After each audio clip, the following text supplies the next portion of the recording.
Okay, last வீடியோவோட continuation. சரிங்களா? அடுத்து முகப்புரையை இந்திய அரசியலமைப்பின் நகைப்பெட்டி.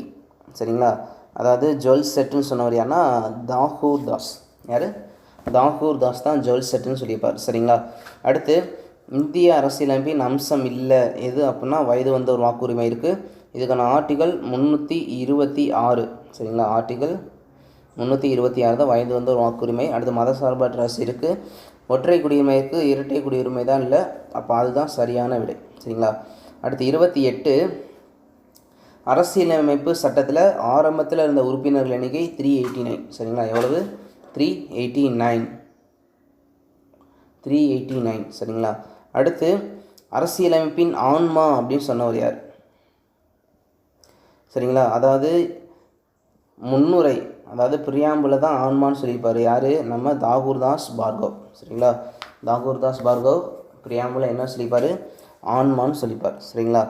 அடுத்தது பின் வருவனவற்றில் இந்திய அரசியலமைப்பு வரவி குழுவில் இல்லாதவர் யாருன்னா மகாத்மா காந்தி. சரிங்களா? 2 பேர் வெளியேறுவாங்க.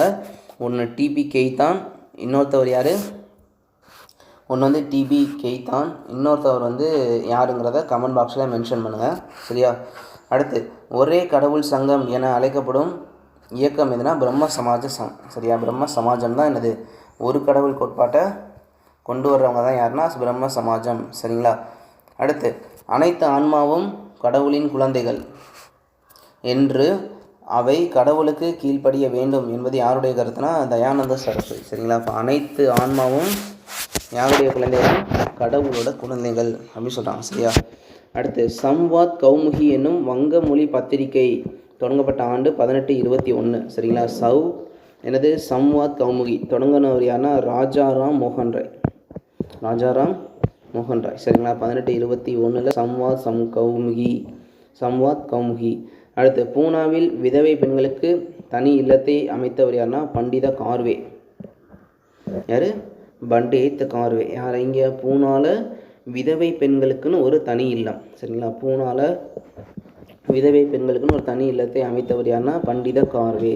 அடுத்து யோக நெறிகள் என்ற நூலை எழுதியவர் விவேகானந்தர். சரிங்களா? இப்போ யோக நெறிகள்ங்கிற ஒரு நூலை எழுதினவர் யார்? விவேகானந்தர். அடுத்து சிறப்பு திருமண சட்டம் நிறைவேற்றப்பட்ட ஆண்டு 1872. சரியா? அப்போ சிறப்பு திருமண சட்டம் இயற்றப்பட்ட ஆண்டு எப்போ? 1872. சரிங்களா? அடுத்து பௌத்தம் உயிர் பெற வழி செய்த இயக்கம் ராமகிருஷ்ணா இயக்கம். சரிங்களா? அப்போ இந்தியாவில் பௌத்தம்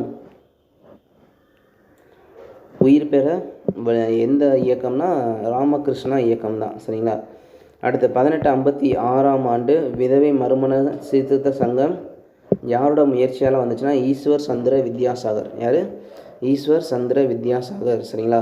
அடுத்து சுவாமி ஸ்ரத்தானந்தா என்பவர் யார் அப்படின்னா ஆரிய சமாஜத்தில் பிளவை ஏற்படுத்தியவர் தான் யார்? இந்த சுவாமி ஸ்ரத்தானந்தா. சரிங்களா? சுவாமி ஸ்ரத்தானந்தா தான் என்னது?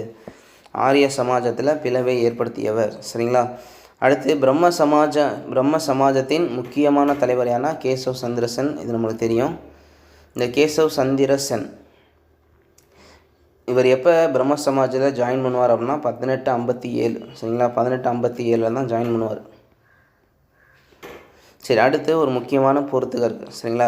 பிரார்த்தனை சமாஜம்,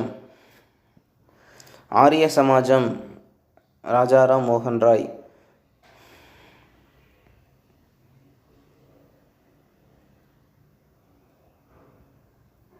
சாரி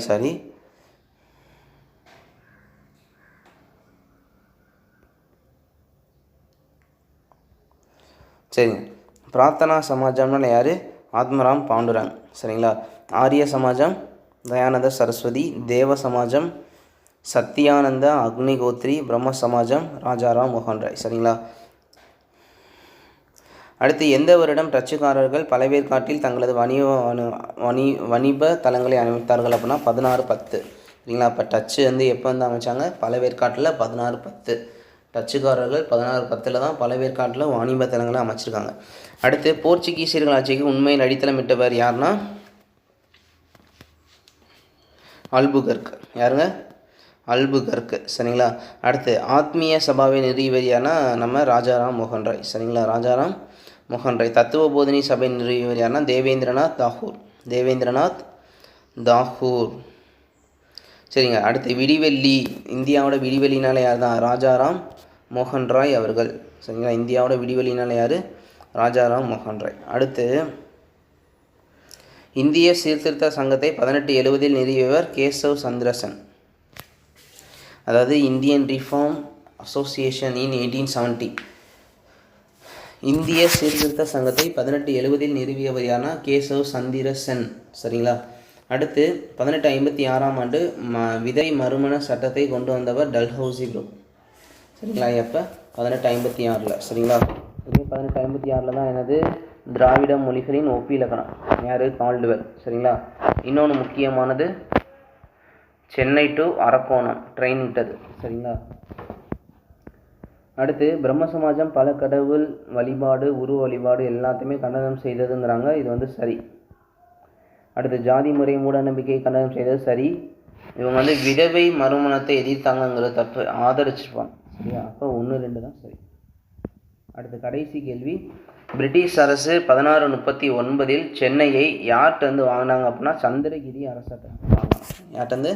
சந்திரகிரி அரசர்கிட்ட தான் வாங்கினாங்க. இந்த 50 கொஸ்டினும் ரொம்ப ரொம்ப முக்கியமான கொஸ்டின். சரிங்களா. சரி, அடுத்த டெஸ்ட்டு டிஸ்கஷனை அடுத்த வீடியோவில் பார்ப்போம். தேங்க்யூ.